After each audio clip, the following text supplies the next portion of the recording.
Welcome to Real Girl Talk Podcast Radio.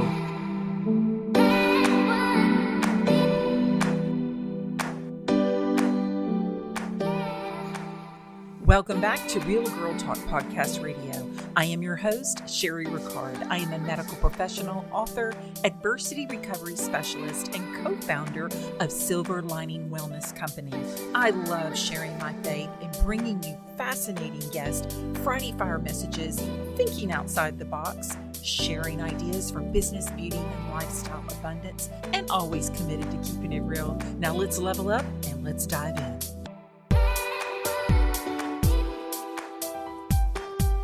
Hello. Welcome back to the show. I have the beautiful Ingrid Rinck with me today. She is an entrepreneur and self-made businesswoman. Not only is she the wife of former WWE wrestler, actor, and political commentator Tyrus, aka George Murdoch, she also started the largest meal preparation company in the entire country 8 years ago. She is going to talk to us a little bit about do's and don'ts in starting your business, but most of all, how she lost over 100 pounds. I'm so glad that you joined today because we were just chatting before about your business, Sensible Meals. You have come to a decision to close it, and you and I were chatting, and I wanted to just stop and pick up and start recording because I think it's super important that you share how you came to this conclusion and how we were talking about, God closes the door so we can open another one, because you've been very successful in this business and legit reasons on why you came to this. And I think it's going to be for the better, because we always have to have hope that there's something better in store and new opportunities and new doors.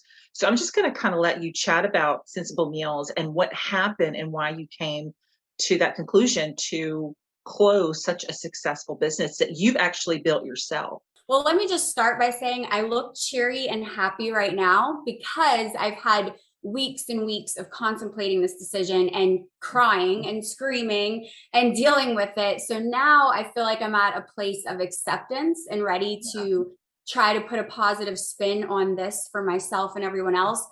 But it's been a hard decision because it's been about 8 years. I started it pregnant and barefoot in my kitchen, my little tiny kitchen in my little tiny house 8 years ago. My son was a newly diagnosed type 1 diabetic. He's the reason I started the business. I was portioning his food, carbs mainly, to not kill him. People don't realize when you have a type 1 diabetic child, you are thrown in to be their caretaker. You're a nurse and you have no training. You get like 2 days of training at the hospital and they send you home with the most important thing in your life, your child, and say, don't kill him. Don't give him too much or too little insulin or he will die. Right. And I was pregnant. I had a gym at the time. I had another child. And so I'm a little bit of a controlling type A person. And so for me, the smartest thing to do was portion his food. If I write everything down and I'm very super organized, that's the way I can keep my child the safest. And that was how Sensible Meals began. I portioned for my child. I posted it on social media. My clients at my gym were like, well, that's great. You give us written meal plans. How about you just cook for us? And I needed the money. I mean, not only was I already a broke single mom, but now I have hundreds and hundreds of dollars of medical, insulin every month and the pump supplies. And I mean, even now, the price to be a type 1 diabetic that's a whole other topic. It's astronomical. We spend thousands of dollars a month just to keep him safe. I don't know how people do it who don't have that extra income. It's impossible.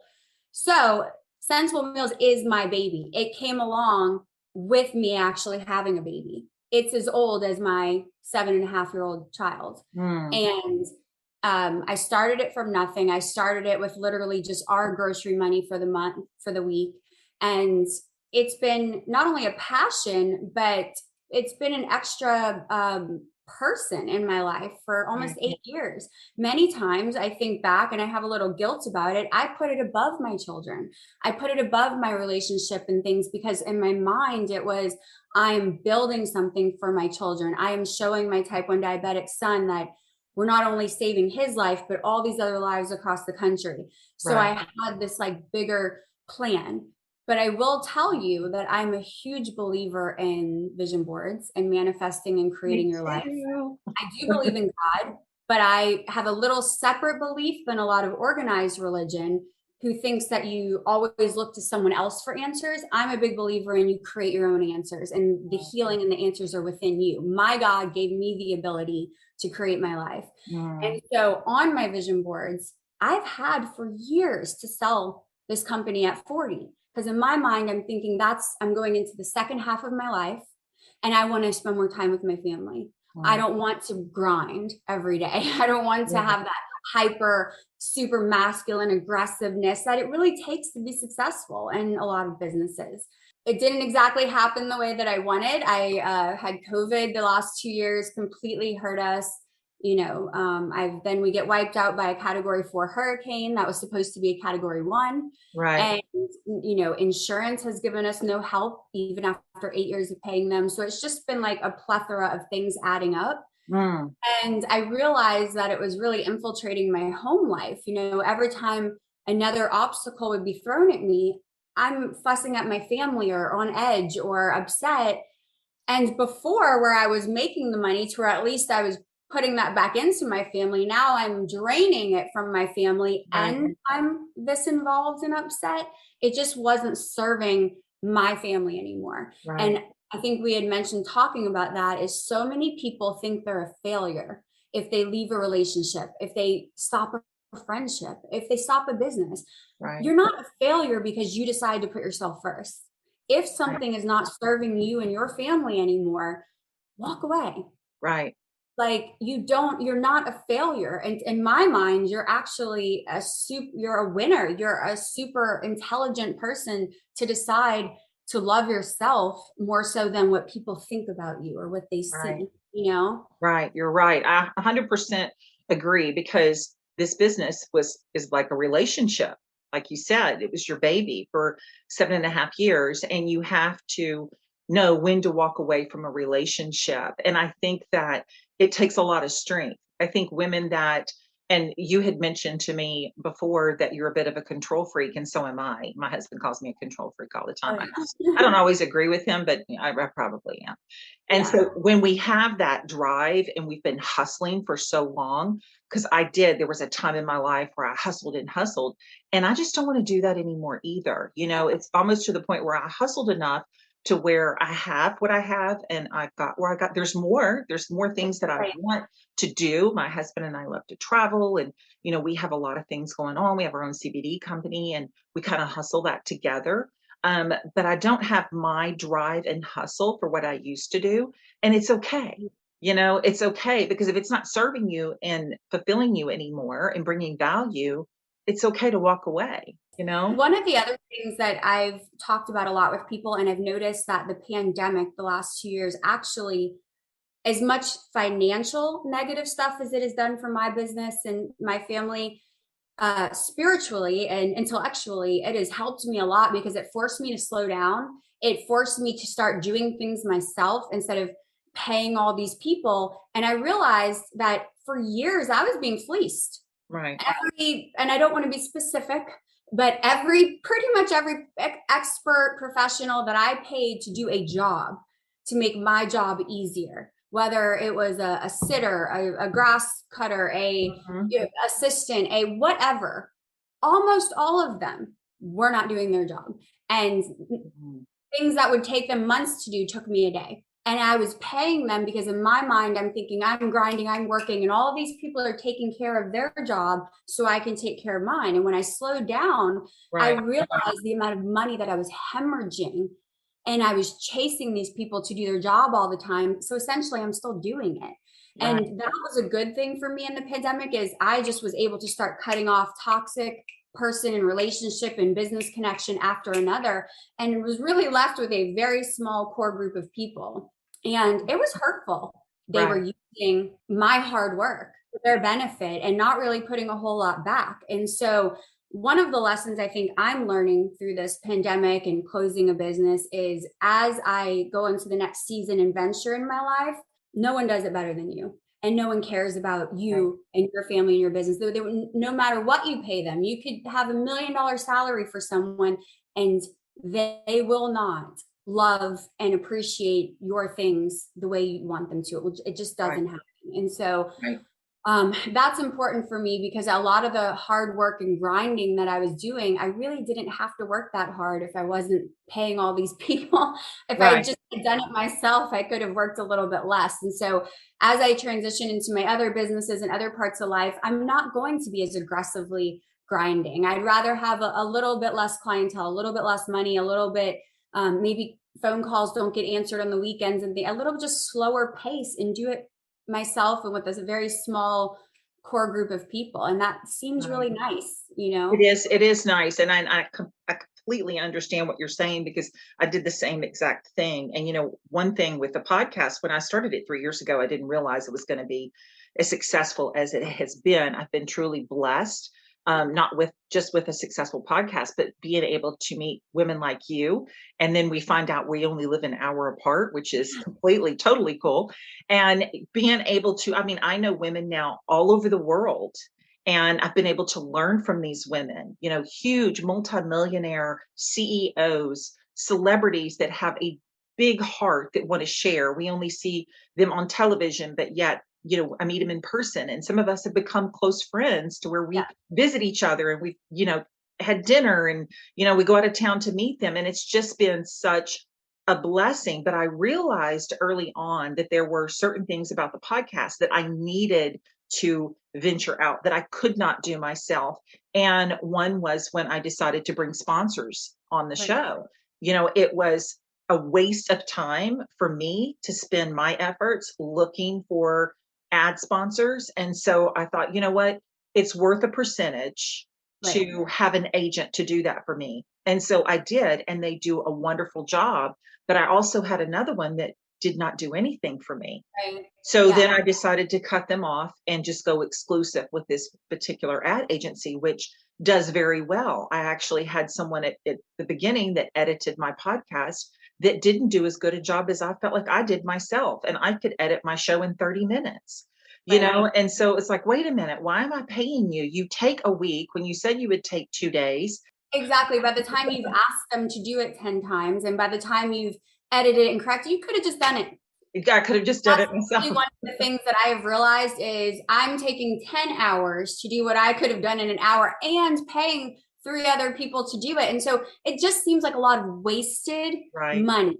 And that is a big lesson I've learned is as you're making money or you're having success, I think it gets really easy to trust other people. You always hear about athletes and Right. celebrities they've worked their asses off, and then all of a sudden they're left with nothing, because they trusted people had their best interests. Right. And in a way, I am comparing myself to an athlete and stuff because my business for many years was on that level. Right. And to slow down with COVID the last 2 years and really hone in on everything and to see how much waste and how much fleecing is the best word I can use. Right. This was really hard for me. I took it personal. I took it like I sent this person to Disney World and I paid for their mom's funeral, and it hurt me because I just had done in my mind so much for people who worked for me, and I cared about them. My husband's like, it's not personal, it's business, and I'm like, but it was personal to me. Yeah. Like this was my baby, and I thought we were a family, and I loved them and I trusted them. And so that has been an extremely hard lesson for me to learn the last 2 years. But I think it's a valuable lesson at 40, transitioning into a new phase of life, that bigger and better and more isn't always better. But you've done more than, just the sensible meals, which has been very successful. And you did that all yourself. And like you said, started with grocery money, which I think is an amazing inspirational story in itself. And then you come to this conclusion that, it's time to close the door, because sometimes doors have to close. And I think if we don't see the signs, God does it for us. Yeah. Or gives us the confirmation and the inkling to go, you know what, this is better. And the thing, once you make a decision, I don't know about you, but with me, once I do make a very hard decision, I know it's the right one when I begin to have peace about it. But you have more than that. So one thing that you've done, and everybody's going to, if they're driving, they're going to pull over and turn up the radio, is you've lost a ton of weight and you just figured out how to do it. And I want you to share a little bit about that journey and how you did it. And I'm sure it has a lot to do with the meals and the meal Yes. plans and things that you've done, but you also do a lot. You have a lot of exercise. You said you had a gym. And at what point did you just have that motivation? Because there's so many people like myself that has yo-yo dieted for so many years, and you'll do really well. And then you're just like, ah, forget it. I'm just going to eat pizza. Right. So I'm almost 41, and I feel like I grew up in the generation of fat-free Snackwells cookies and Crystal Light, and Right. everything was fat-free diet. And I have been on a diet since my earliest memories. My daughter is 7, and I remember being her age and being on a diet. I remember being her age and tying a shirt around my waist, instructed by my mother, because my butt was too big. And I think having a daughter in so many ways has healed me and my relationship with food and my body, because I look at her and think she's perfect. How when I was her age did I not know I was perfect? Right. And so it's so important for me to let her know how perfect she is, help her to make smart food choices. I don't ever restrict her from anything. I give her the option and say, you already, you already had a cupcake today or whatever, if you're going to eat ice cream tonight, then tomorrow. And I really just talk her through things and give her options. Right. I don't ever say, you can't do this, you can't have that, because it's her body. And I want her to experience. And even sometimes if she eats a certain thing, I'll ask her how she feels. She might eat ice cream because she doesn't do well with dairy, and she'll say, my stomach hurts. And I'll say, well, then clearly that's not a good choice. If it's going to hurt your stomach, let's not do that again. And so we talk about it, and we have a whole different relationship with food. I never had a good relationship with food. I always maintained a decent figure in most people's eyes. I had a very curvaceous figure. From the outside looking in, I probably looked like, for many years into my 30s, that I maintained 150, 170 pound curvy body. I hated myself. I hated my body. I hated everything about it. But from the outside, people, oh, you're Anna Nicole. Oh, you're Jessica Rabbit, that kind of thing. Right. In my 30s, after having children and pregnant with my third child, I really went off the deep end eating. My son was newly diagnosed type 1 diabetic. I had a relationship struggle. I was going through custody with my ex-husband, and just ate my feelings. Yeah. To the point where I went up to 265 pounds. Unfortunately, is a very average weight for women in America right now. A lot of people hear that number and go, I'm 250. That's not big. And even though I didn't look grotesque at 265, I didn't look like some sloth. I was still a beautiful woman. I was still worked out every day, but I was 100 pounds over what healthy me should be. Right. So it doesn't matter how I looked. I didn't say I was ugly. That's what I tell people all the time. They're like, you looked great at 265. I'm like, well, I wasn't ugly. I had 100 pounds of excess body fat, which is unhealthy, not ugly. And so that's the confusion a lot of people have, is they feel like when I tell them about my weight loss story, or when I say that being 265 is unhealthy, they feel really defensive. And they feel like they're, oh, well, I'm that size. Why are you saying something's wrong with that? And when you are 100 pounds over a healthy weight for your heart, for your all your organs, for your joints, even for your mental health, it is not a good thing. And so I chose in my 30s, I think I was about 33 when I started Sensible Meals. I started it for my son in order to not make him feel awkward in our home. I told my other son and myself, we're going to eat the same thing he eats. We're going to portion our food. We're going to do exactly what, just because he's a type 1 diabetic, I'm not going to make him feel different in this house. Right. And so I started portioning my food, and it was life-changing. I really saw that it wasn't about eating healthy, like to lose weight. It was about your portions. And I started noticing that when I poured a bowl of cereal and I thought, oh, I'm eating one bowl of cereal, it was 3 bowls. A portion of cereal is 3/4 of a cup typically, and a half a cup of milk. Pour that into a bowl and see how big that is. Right. It's pretty small.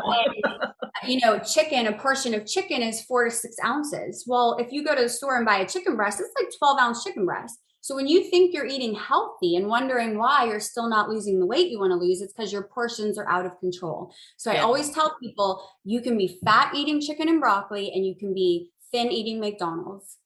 It depends on your calories and your portions. And so that is how I lost over 100 pounds, with strictly portion control. I did not cut out any food groups. I ate carbs, I ate macaroni and cheese, I ate jambalaya, I ate anything that I wanted to eat, but I portioned it. Wow. And that was really why Sensible Meals took off, is because so many women like myself had been told, oh, no, you can't eat carbs. You can't eat anything you enjoy. You have to do this strict, hardcore diet. And even though many of us had success over the years, we would always swing that pendulum back because it was too hard to stick to. You know, the second we got a little bit of Mexican food or margarita, we would jump off the deep end. Yeah. And so that's why Sensible Meals was so successful, that I don't know of anyone else who was really doing that, 8 years ago. Everything was Atkins, where you cut out all your carbs, or shakes where you never chew anything, or diet pills. It was very strict. And this was the first time someone said, no, eat whatever you want. Just don't eat all of it. So how do you feel about keto? The way that I feel about all diets is they all work. Keto works. The problem is people think, and this goes back to what we were talking about, where you can walk away from things. People think they're supposed to be on keto for the rest of their life. No, use it to lose the weight and then evolve. Yeah. You should not cut out carbs for the rest of your life. Once you're back at a healthy weight, you need carbs. They're your best energy source, actually. Right. And so I get cutting them out to quickly lose weight. I don't recommend it. I recommend the portion control still, even with closing Sensible Meals. I 1,000% believe in that process, but keto works. But once you lose the weight, if you keep trying to eat all those heavy creams and fats and stuff, it's not good for your body. Right. Is it in the foreseeable future, or do you do that now, where you will have a program where you can actually, you may not be cooking them, but go back to the way you were before, where you're actually teaching and doing healthy eating programs via online? So yes and no. With closing Sensible Meals, actually my former management team, because they still want their jobs, they came to me and they wanted to start something and have me be involved in it. And I told them, I don't want to be involved. I really am moving on from that phase of my life. However, I give you my blessing. Thank you for asking me instead of just doing it, basically. Right. So my former management team came to me, asked me, they are actually starting a business. And I said, it's fine to kind of piggyback off the name, Eat Sensible Meals. I can't stop them. I'm closed. So I can't stop them from kind of copying anyway. So why not give it my blessing? I'm happy they asked. I think they're going to do a great job, but I am in no way involved. And I don't think it's going to be exactly the same. I think they're going to take my ideas and the success of Sensible Meals and create their own thing. Yeah. So if anyone's interested in strictly portion control, really hyper focused on weight loss, Eat Sensible Meals, I think is a great option that I think they're opening in February at some point. But again, I'm not involved in it. I don't know the details. So I would definitely try to find them on social media and ask any questions that you have. Now, for me, I lost over 100 pounds, exactly how I explained with the portion control. For years, I kept the 100 pounds off, but I really struggled to do so because I wasn't evolving. I was still stuck in that macaroni. And, when you're eating certain foods like processed sugar, for example, and certain carbs, and you have cravings. They trigger cravings, they trigger inflammation in your body. I was also doing really intense, aggressive workouts, from kickboxing to CrossFit and all of those things in retrospect were causing me to never be in a state of stability and comfort. So I struggled to keep the weight off. And I would yo-yo within a good 30 pounds back and forth, never putting the 100 back on, but I definitely struggled. It was about 18 months ago that I decided, going into my 40th birthday, to start listening to my body for the first time in my life. I was going to therapy. And, one of the things I was learning in therapy is, why do I care so much about what other people think? Why are the voices from family members or whoever in my past so strong in my own head that I can't even think for myself? And so with that, one of the things was, well, I have this terrible relationship with food in my body. Let me start listening to myself. And I started with cutting out alcohol, sugar, gluten, and dairy. I stopped heavy lifting. I stopped running. I stopped any kind of exercise that I didn't enjoy. And I thought about, what did I like as a child before the world told me what I was supposed to do? Right. And I realized that I actually enjoyed eating certain fruits and vegetables. I actually enjoyed gardening. I enjoyed dancing. I loved dancing my whole life. So I went back to the things that I wanted to do. And with that came a new way of eating, a new way of moving and thinking. I truly don't even recognize the woman I was 18 months ago. Wow. I've done this complete evolution. And you know what? At 50, 60, 70, I probably will evolve again. And I think we should, and I never knew that before. I thought I'm supposed to just be the same person with the same friends and the same everything, you know, and never change. And I think there's beauty in knowing when to evolve, when to transform. 100%. And so now I removed foods and think movements that didn't serve me anymore. But I also realized things that were okay. Like I still don't do gluten, dairy, or alcohol. I feel so amazing not doing them. The few times that I've tried to do it, because mentally, you know, I'm still fighting the voices in my head that say gluten's not going to hurt you, or, you know, or, oh, that tastes good. And so the few times that I've had a cupcake, or I've had a piece of pizza, or I had a few sips of alcohol, instantly I felt so gross. And this is what I skipped over. My whole life I restricted. And so when you restrict things, just like anything in life, people always say you want what you can't have. Right. So when I was restricting things, I always was like, well, next week I can have it. On my birthday, I can have it. And so you're always looking to have it. When I told myself, you can have whatever the hell you want, whenever the hell you want, who's stopping you? When it became a do you want it thing, not a can you have it thing, that was when my whole mentality changed of I can have a piece of pizza, I just don't want it. I can have a drink of alcohol anytime. I mean, I just walk to the cupboard, but I don't want it. Right. That's when things really changed. It was a whole mindset change. And so, yeah, the way sensible meals, the portion control, the eat anything you want works. It is step one. It is step one to losing weight. And so many people skip that step and try to get where I am now, and they fail because they missed step one. So I fully support, you know, any company that's piggybacking or spinning off Sensible Meals or any other business that is telling people to do portion control and calorie control at the beginning. You have to do that. How do you know what your calorie control actually is? You know, for somebody that's not been counting calories like myself, I kind of look at calories, but then I look at carbs and I'm like, well, should I be looking at protein? And then you get to the point where you're like, oh, screw it. I don't even know what I'm supposed to be eating. And that's why Sensible Meals was so successful, because that is stressful. And exactly, I did the same thing. I would do it for a couple of weeks and then it's overwhelming. It's exhausting, as if you don't have enough going on in your life. And so we did that. You know, calories are essentially all that matter. If you're trying to build muscle, if you're trying to be a bodybuilder, yeah, you need to eat more protein. If you're trying to be a triathlete, you do need more carbs. But if you're just trying to lose weight and you're just an average woman who's just trying to get this excess body fat off from years of self-harm, all you got to do is worry about your calories. So many different people have their own opinions on what calorie range you should be. My opinion is that when you have extreme amounts of excess body fat, that is your calories. You have a bank full of calories that you never used. So when people say I'm going to starve, the bluntest way possible tell them is you have so much body fat that I could stick you on a desert island. And as long as I gave you water, you will live for 8 months. Yeah. That is a scientific fact. That is what I would tell them. And some people would get really offended, but be 200 pounds over what they needed to be. But they will always come back and say, you know what? I told my mom, oh, that girl's such a witch. She can't believe she said that to me. But then my mom said, but she's right. Scientifically. So quit telling her you're going to starve. You know, when you're eating 300 calorie meals, you're not going to starve. Are you going to be a little hungry because you have bad habits and you've fed yourself for years? Sure. But change is always uncomfortable at the beginning. So good in a few weeks, in a few months, if you just stick to it. No one is starving. No one with excess body fat is starving. It is impossible. So even dietitians out there or trainers who say it is, and even dietitians who say, oh, you're starving people. How? They're not starving. They're uncomfortable. They're not starving. And Right. so for our program, we put men at about 1,500 calories a day. Men burn more, unfortunately.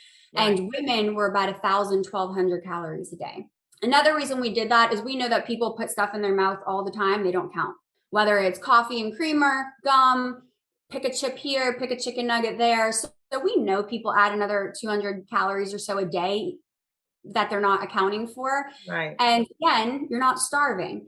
Where people would often get confused is when you hit your goal weight, you don't stay that low of calories, you bump it up. True. You don't have that excess storage anymore.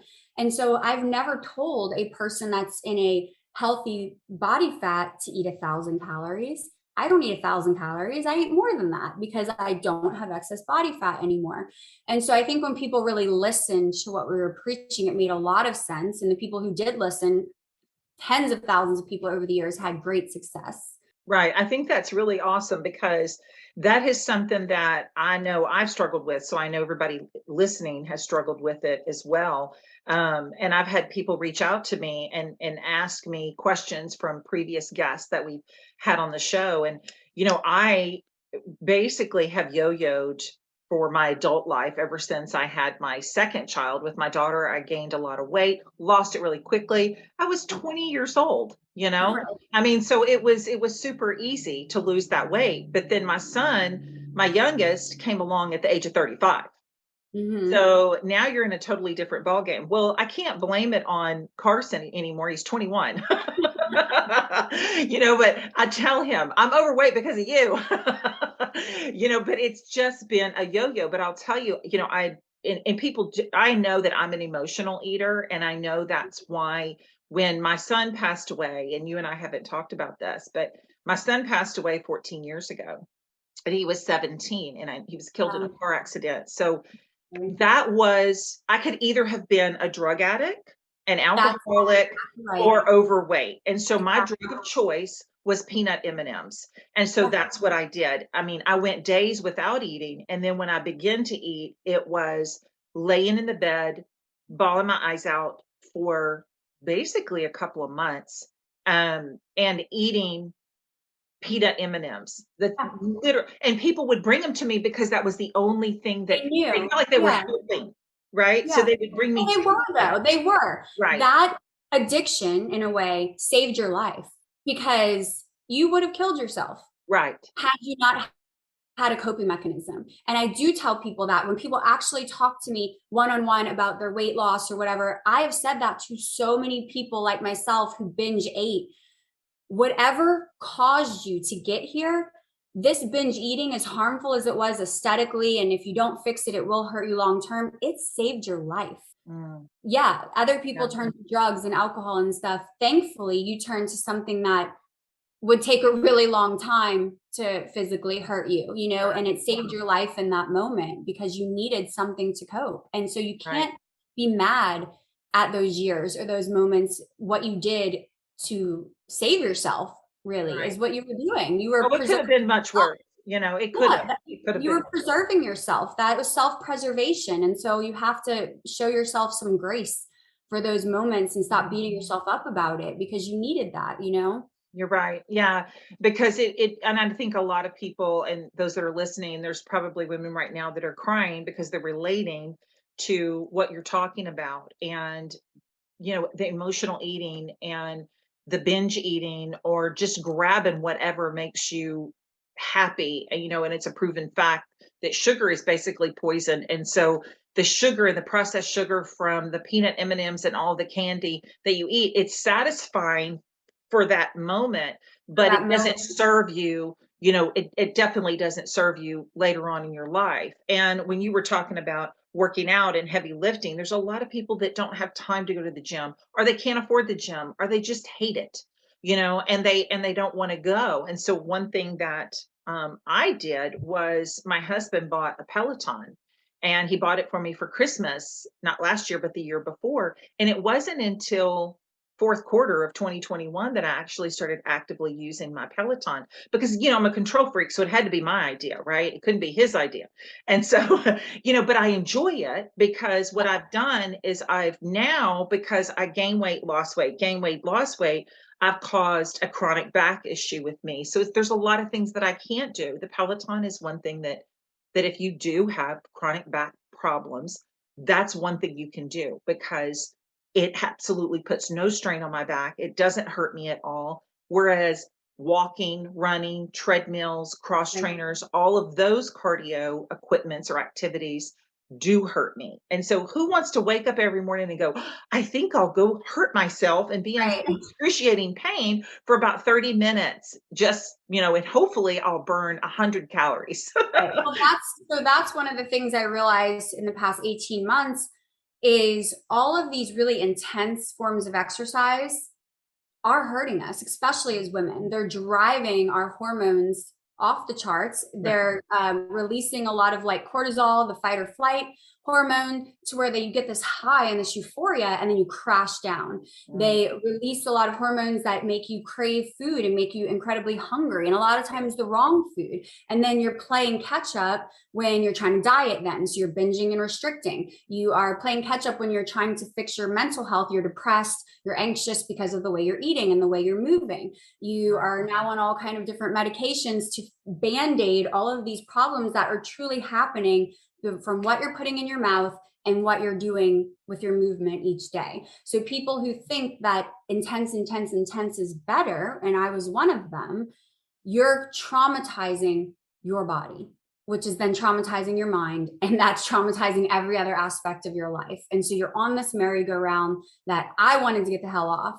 And for me, changing the way that I ate by removing things that made my body react negatively. And we're all different. Some people eat dairy and are perfectly fine. I noticed that dairy made my joints hurt. I noticed that I had adult acne, that when I don't eat dairy, I have zero breakouts. I didn't know how good I can feel. When people would say to me, do you have any food allergies? Does alcohol affect you? Well, I'd say no, because I didn't know it did, because I'd never not done it. My whole adult life, I had eaten these things, I had drank these things. So I had no idea what it felt like to not do it. And so I really think it takes you a good 30 to 60 days of not doing something to decide if you want to put it back in your life or not. And I really implore women to, if you're doing intense exercise for 60 days, stop doing it. I want you to move every day. You should move every day, but get rid of the intensity. Go to Pilates, go to yoga, start swimming, start walking with your friends. Dance is amazing. And you're still going to sweat, but instead of spiking your heart rate and releasing all this stuff in your body, you got to think about, I know this is a crazy example, but they say like when you kill an animal, for instance, and you kill it a certain way, the adrenaline that like goes throughout the animal will like spoil all the meat and stuff. And it's, your human body is the same way. When you're getting these constant hits of adrenaline and stress, how do you think that makes the rest of your body react? So at 40, for me, it was really important to start, instead of roller coaster highs and lows all the time, to find some stability and movement that isn't stressing out my body and causing chaos, that was more calming. And I'm not sitting there saying that you have to like listen to, Mozart and like be boring. Exercise doesn't have to be boring just because it's calm. You can still move at a fast pace. You can still listen to techno music, but it is about not spiking your heart rate and stressing out your body. It's about not lifting, 200 pounds for a squat and, not being able to walk the next day. Because essentially, in order to build that kind of muscle, in order to bulk, you have to tear your muscle to build it back up. Right. That's, in my opinion, not healthy. Any kind of muscles that are outside the frame of your body are doing trauma to your heart. Like, people don't think about all those things. Think about all of the bodybuilders that or triathletes. They have serious illnesses at like starting in their 50s. Yeah. Not a whole lot of yoga and Pilates people, are sick at 50. They're not having knee surgery. They're not having heart surgery. They're not having, and I know this is people will say a little superficial, but when you also look at the outside appearance of people who do heavy lifting, hard running, eat more calories, to go then burn them off by doing 5 kickboxing classes. Yeah. All that intensity, they look older. You're right. Because they are older. Their cells are actually older. On a cellular level, they are older because they are damaging their cells. That is why they get illness and disease sooner. And that's why they look older. Their skin is more leathery. Their faces are harder. They are on a cellular level older than their biological age. And if you look at women who do, especially women, I talk about women because that's my passion. I mean, men, great. If you want to listen to me, great. But I don't think you can be great at everything. I think too many people try to have this blanket of knowledge on everybody, and I don't. I focus on women, and women really of my age range, like 30 to 50. Yeah. And women who do Pilates, who do yoga, who fast, who eat a more low calorie diet, who cut out things like alcohol on a cellular level, test younger than their age. So biologically, I'm 40, but my cellular age is 28. You're right, because my husband will tell you the same thing. He's a fitness trainer, and then of course we have the CBD, and that's his passion, the CBD. And he has a lot of clients, and he played, professional athletics for many, many years. And so he's a big guy, but he's not near as big as he used to be. So he will train you if that's what you want to do. But that's not his core training method. His core training method is to help you tone, lose weight, feel better, and get in shape. Now, he can show you how to pack on the muscle because he had to do that to play football and professional softball for 15 years. But if he's not going to pull you into the gym and put a bunch of muscle on you. He's going to help shape you with what you already have. And he's certainly not going to teach you exercises, which you're not going to do when you don't train with him anymore because you hate them. He's not going to do that. So you're absolutely right. Unfortunately, most trainers are doing that. They're stuck in the mindset of harder, faster, bigger, better. And they cannot think outside the box that not everyone wants to look like them or be like them. And it's honestly, in many ways, not healthy. And a lot of people in the fitness industry, do binge and restrict to look the way they do. And they do a lot of injections, and they do a lot of pills and shakes, and so they're doing a lot of things that, in my opinion, are not good for your health, especially long term, but they're presenting it as optimal health. And again, I'm not going to go knock on their door and tell them what they should do with their body or their life. I don't care. But what does bother me is when I'm speaking about the things I do and women are listening to, my knowledge and expertise and my example with my own life and body, that they will try to down it. And then I do feel the need to be a little bit on the defense and show examples and show, studies and show doctors that are really of the same belief as me that fasting is the best thing that you can do for your body. Wow. So how long do you fast? What is your fast? So here's one of the things that I want to say about fasting is so many people they fail at it because they are too strict. Any amount of time that your body doesn't have food in it, you're allowing your organs, your cells, everything to basically regenerate and work correctly. Your pancreas, your liver, all of those things are processing something, your kidneys. So more food, especially food filled with chemicals and 1,000 ingredients, your body is like, what the hell do I do with this? Right. And so you're really and that's why when you're younger, it doesn't affect you as much. Everything's at optimal function. But when you're 30 and 40, much less 60, 70, your organs just naturally have started to break down and slow down. It's part of age. But when you're just filling your body with not only excess of food, but the wrong foods, and God forbid you're doing alcohol as well, how do your organs know what to do? They just give up. They really do. And that's why all that illness and disease happens. And so for me, any amount of time that you cannot put substances in your body, it could be 6 hours a day, it could be 16 hours a day. They're both good. Okay. So I don't give myself a window. I eat when I'm hungry. Some days that's 2:00 and some days it's not till 8:00 at night. And they're both great. Yeah. But I definitely every single day of my life have a window of time where I don't eat. And I have in the last 18 months seen my physical appearance reverse. I saw my cellular age go from about the same age. I was about 38, which was the age I was, to 28, literally shredded 10 years in a year, on the inside. And that manifested on the outside. I saw my demeanor change. I used to have fits of rage and anger, which is a very hormonal, very masculine thing. And that subsided. Interesting. Yeah. And you know, now when I mention it to people, and I know this is kind of silly, but even just look at your friends list on social media. You know, quietly, don't say anything, but just kind of start noticing the women who do aggressive workouts and the women who do a lot of, like, you know, eating giant sundaes. So whether they're overweight or super fit and muscular, watch their demeanors. If someone is being rude to someone, it's one of them. If someone is pissed off at the world, it's one of them. Watch your friends who do yoga and Pilates and who eat low calorie and are, you know, just they might eat once a day or they fast. Watch their demeanor. It's completely different. Yeah. It's much more feminine. It's very much more calm. It's very much more level-headed and stable. Right. And it's because of how they're eating and how they're moving. You know, you just described my daughter. My daughter is huge where she does that Pilates bar, and she does that, and she tries to eat sensible. Now she has a little side business called Teen Street. So she makes cake pops and cakes and all this fun stuff, but she doesn't sit there and eat it. She doesn't eat the cake batter.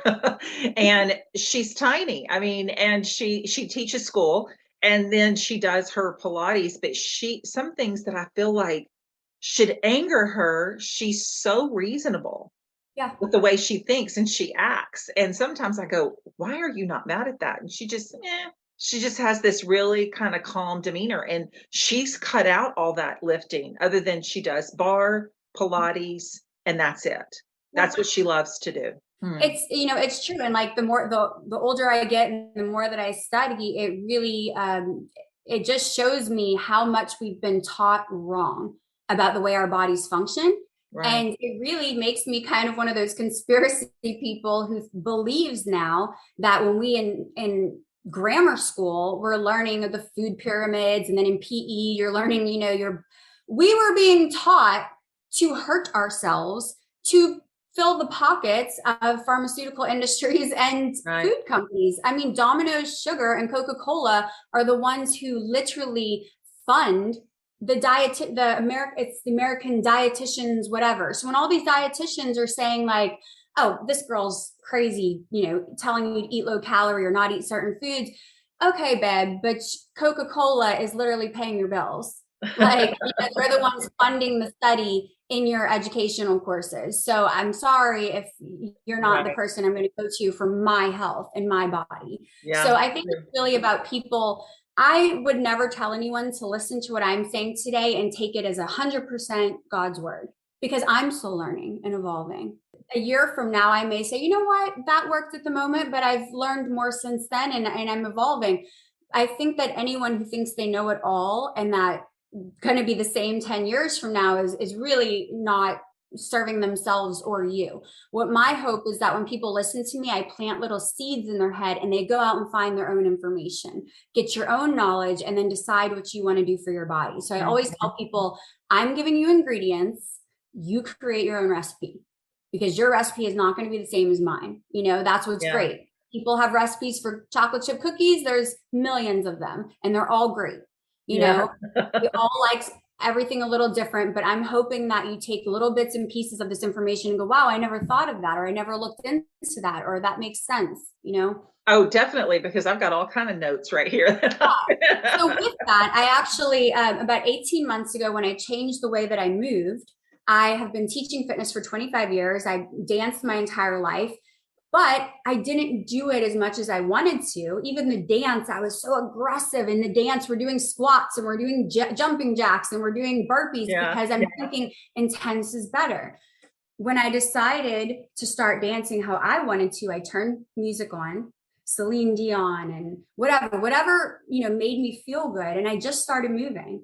And with that, because I have Pilates training and yoga and Tai Chi and all those things, became this new kind of style of working out. I started posting it once again on social media, and people said, I want to do that too. Yeah. And so I decided to actually create a brand, a company, and it's the Rink Routine is the name of it. It's still very new. Actually, as I'm closing out my other businesses, I'm finally starting to give it the attention that it deserves. And I have a website, therinkroutine.com. If you find me on social media, the link is usually on there. But there's 2 free workouts. I tell people to do those a few times before signing up so you can get an idea of my style. You are going to feel silly when you first try it because you've been told that being sensual is sexual. You've been told that touching your body, there's something wrong with that, when you're really actually waking your body up. And physical touch is one of the most important things human beings can have. And think about your day. How many times does someone touch you? Probably not, especially with COVID, probably not that much. You're not getting hugs. You're not getting rubs on your shoulder. And now with the Me Too movement, no one's touching anyone. And that's hard for us in Louisiana because that's what we do. We touchy feely down here. Even your own family. Like I started thinking about, wow, I walk past my son or what, and I'm not giving him a hug or a pat on the back. And so one of the things that I do a lot in my workouts is you touch yourself. You give yourself a hug. You wake up different parts of your body because that touch is so valuable to us as humans. And we do so much stretching in the workout. The entire workout is a stretch. And I actually saw the other day that 2022, the workout of the year is stretching, because people are starting to really discover the benefits of that more calm movement and releasing toxins from your body. And you're going to try the sample workouts and you're going to feel really stupid because it takes several weeks of this new way of moving to get it. And that will probably be one of my catchphrases is when you get it, the women who get it. That's the only way to explain it is you have to do it. And you have to allow yourself to step outside this box you've been put in your whole life to then realize how less is more. And calm is actually the answer to most of your problems in your life, So tell everybody, because we can talk all day, but tell everybody what the website is again, Ingrid. It's therinkroutine.com. And it's very raw. There's no fancy editing. There's no fancy lighting. There's not tons of stuff. I wanted it to be a real experience. I wanted you to feel like you're working out next to me. You're in the privacy of your home. My clients set up a little room in their home, a little area. Ideally, you leave it set up so there's no excuse not to do it from day to day. You just need a very small space. You have a mirror, and a lot of people who aren't here yet, they don't get it yet. They look at me or you working out in a mirror and say, oh my God, how narcissistic. You're looking at yourself. Think about every day when you look into the mirror. You're looking in the mirror to put on your makeup and change your appearance. You're looking in the mirror to see your clothes, and you're probably critiquing your butt and your waist and your hair. And the only times you ever look in the mirror are to dog yourself. Right. I am telling women, no, we're going to look in the mirror every single day, watch ourselves get better, look at ourselves, get comfortable. And when you see that same cellulite every single day, whether you're skinny or not, some of us have cellulite. It's genetic. You just have it. Right. And you're going to look at it every single day. And at some point, 60 days from now, it just becomes a part of you. And you're no longer ashamed of it. And you're no longer trying to necessarily get rid of it and pick yourself apart. It becomes a certain kind of acceptance that I'm making my body the best I can, but there are parts of me that are there to stay. And for me, one of those things is loose skin.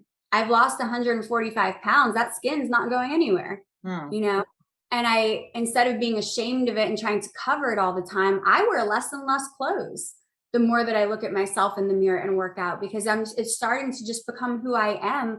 And it's part of my story. Why would I be ashamed of something that is part of me and my story, And so that is what I'm teaching women. And if you look up the psychology of mirror work, it is such a valuable tool in healing. So again, when people first do my workouts and they see me looking in the mirror or they see me touching my body and rubbing my hands on myself, if you're not here yet in that place of healing, you're going to say, what a weirdo. you know, and but the women who actually listen and are looking, and I think my client base seems to be women who've tried everything else. You're not necessarily overweight, you're not, but first there's something missing. Logic tells me that, if you're wanting to lose weight and things aren't working for you, why would you listen to someone that hasn't experienced it? Why would you not listen to someone that lost 145 pounds, right? I wouldn't go to some broke jerk and get financial advice. I wouldn't go to someone that weighs 500 pounds that's never lost any weight for fitness advice. Right. I mean, when my son passed away and I got my, being a registered nurse, and I went ahead and got my certification in grief, it wasn't so much for counseling. It was so when I'm speaking on stage and speaking at these women's lunches and speaking as a guest on podcast shows, I was speaking from a point of experience, but I wanted to educate myself to be able to speak on the level of grief itself. So why would you go to a therapist and listen to a therapist that has no experience on burying a 17-year-old child?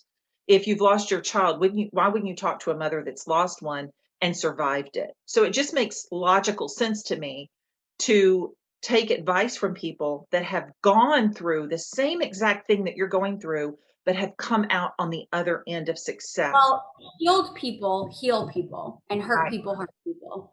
And that's the easiest way to describe it. And in your healing, a lot of people heal and they don't help others, and that's fine because we're all on our own journey. But like you just described, so many people like yourself and myself took our healing and decided to not let other people suffer as long as we did. Right.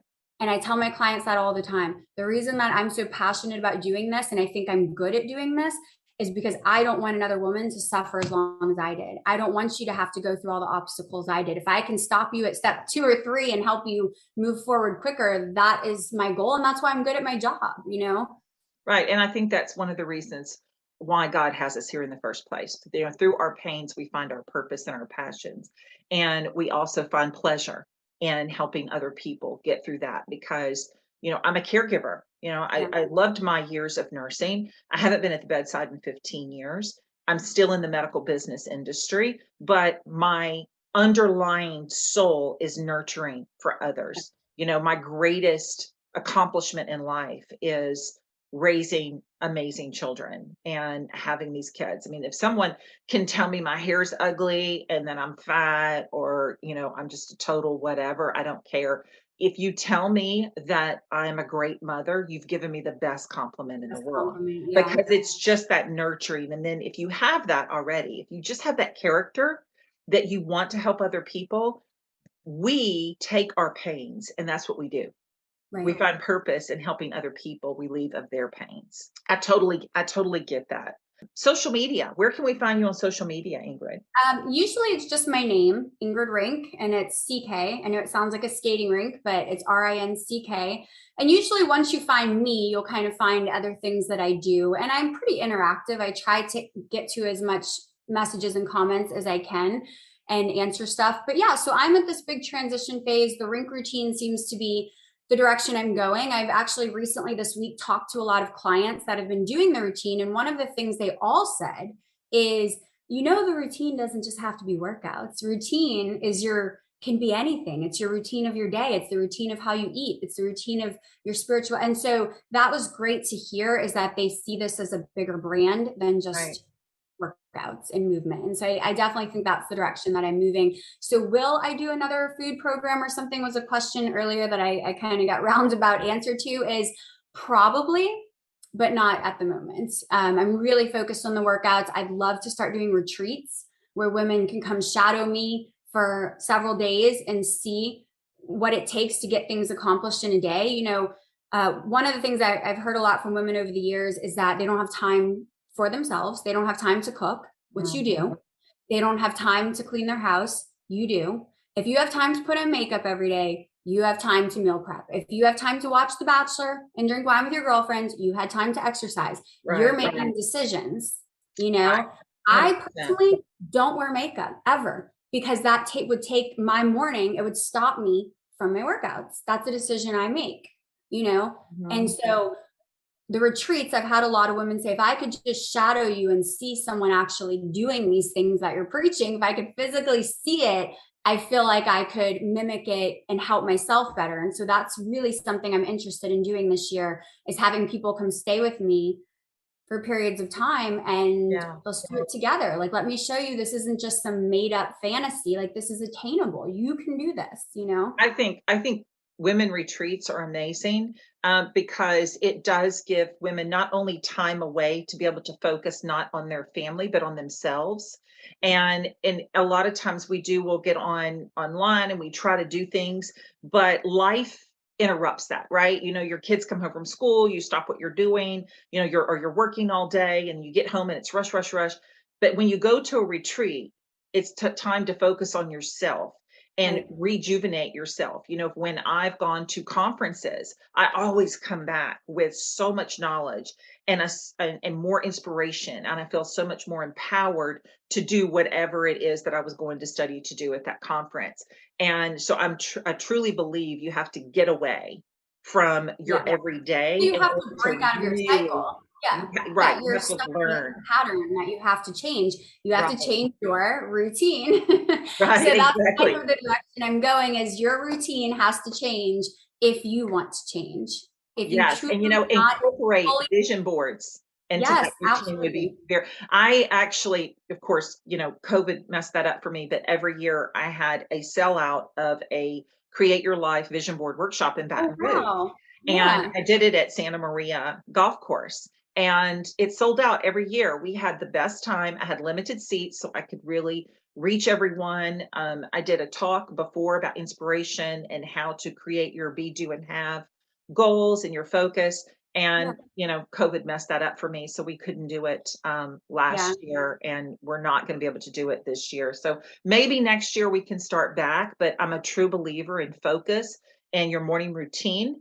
And if your morning routine is not working for you, or if you're walking out the door and you're frustrated because the kids spilt the milk and you're not being inspired, then you have to change your whole morning routine. I believe that just like putting gas in your car to make it go, you have to fill yourself up spiritually, physically, and mentally to keep yourself going, especially women. We have so much on And us. women often, and I did this too, make the mistake of thinking that self-care is all spas and meditating. And like, when a therapist told me, some people, because I would say, like, I just can't, when I do yoga, I know it's supposed to be great for you and I've taught it for years, but my brain can't shut off.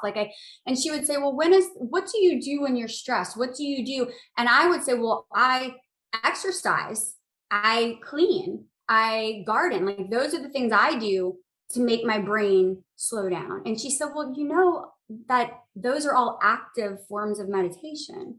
And that was such a life-changing moment for me, because for me, getting up and cleaning or exercising first thing in the morning are how I chill hell out. It's how I focus. It's how I self-care in the morning. So what I used to think that I had to get up and like put cucumbers on my face and be like, hi, honey, here's your coffee, and be this little Stepford wife. And that's not me. I need that like busy form of meditation, that productive form of Right. meditation first thing in the morning. And if I don't do that, my day is not as good. Now I've gotten to the point where I don't freak out now if I don't do it. I was at one point, my husband going, please go to the gym, because when you don't, you're miserable to be around.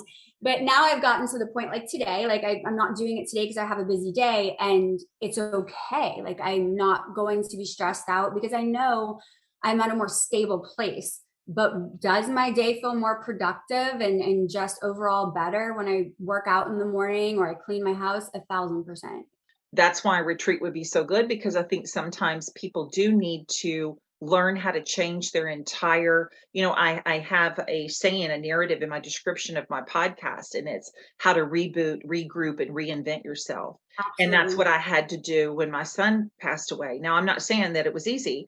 I'm not saying that it happened quickly. It's been 14 years. Sometimes it seems like 14 hours or I mean, yeah, 14 you're days. never going, that's something that's never, It's never ever. going away. But I Yeah. did have to learn how to go from the acceptance phase into the second part of life, which is the remaking of life. And that's one thing I talk about in when I do speaking is, you have to get to the point of the five stages in grief, and you grieve a lot of things. It's not just loss by death. We grieve if we lose a business. We grieve if we are divorced or if we're divorcing. There's a lot of reasons why we grieve. And until you get to the acceptance phase, we can't move to part two, which is the remaking of life. And so I had to get to the acceptance of my son in order to remake some type of life. And the remaking of my life now is to be able to bring women onto the show and help them help other people in whatever they're hurting in life. And that's why it's called Real Girl Talk, because we're not talking crap, we're talking real stuff. And, even though I do have big business leaders on my show and sometimes celebrities and all this fun stuff, at the end of the day, we're all human. Right. We all use the toilet and put on our pants leg one, step at a time here. But it being able to reach out and help other people and know that God is something that we need in our life. We have to have in our life. We have to have faith in our life. And we have to be able to step out of our comfort zone sometimes and try something different. If it's not working for you, what's the definition of insanity? Doing the same thing over and over and expecting a different result, right? Absolutely. So sometimes it's time to regroup, reboot, and reinvent ourselves. And so I am applauding you for what you've done over the years, because you are such a huge inspiration.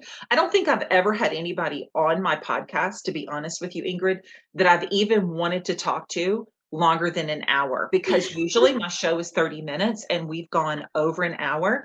And I think it's awesome because I'm just sitting here so zoned into everything that you're saying that I know so many other women are too. And I think the Rinck routine is going to be amazing. If you have a retreat, girl, I'm there. You're only an hour down the street. Are you kidding me? You're an hour down the road. I'm headed that way to Mandeville, Louisiana. I think it would be amazing. I think you're amazing. And I thank you from the bottom of my heart coming on. I know we had to reschedule. I'm glad we did, because it has been an honor and a pleasure to meet you. And I want you to just kind of tell everybody real quick before we go off, give us your Instagram again, and also the website so everybody can find you. Yeah. So what I'm really focused on now and changing to this new season of my life is the Rinck routine. It is the way that I move my body now. And ultimately, I'll be adding nutrition in there and spirituality and all the other facets of my life that I think those routines are just as important. But right now I'm really focused on the way you move. It is completely different. It's going to feel strange at first, but if you're not happy at the place you're at now, I really hope you give me a try. And I actually have a 30-day money back guarantee. That's how much I believe in it. If you go to the website and you click the About section at the very bottom, it tells you how to do that. So as long as you're either posting and tagging me, or if you're, a little more shy, as long as you send me proof that you did it 4 times a week for a month. And after 4 times a week for a month, if you really did not enjoy it, if you don't feel different in your heart and your mind, I'll give you your money back, because that's okay. Then my thing isn't for you. But I've never yet to have anyone do that, because it really does change so many things about you in a positive manner. Thank you so much, Ingrid. I really do appreciate you. Thank you so much. Yeah, I'm glad you had me on. This was great talk. I'm glad I got to know you more, and hopefully you'll have me back. Oh, absolutely. You're going to be our go-to guru of fitness and good eating. Well, that's good. I love hearing that. Thank you. All right. Well, have a good day. Thank you for tuning in all the way through Real Girl Talk Show. Make sure you subscribe anywhere you listen to podcasts. And if you happen to have iTunes, would you do me a favor and leave me a review on the show? I know you're going to leave me a 5-star, right? That's the way that I can reach more and more people around the world. Remember, whatever you wish to receive, you have to first give. And I know that you're the kind of person that wants to reach people all over the world and inspire them. You can copy this link and share it with your family and friends. Share it on social media. Remember, people need to be uplifted and inspired more than ever today. Thank you so much for being a part of Real Girl Talk community. And until next time, go after your dreams, create your vision, and truly be the person God intended you to be. Healthy, happy, whole, and full of life. Love you.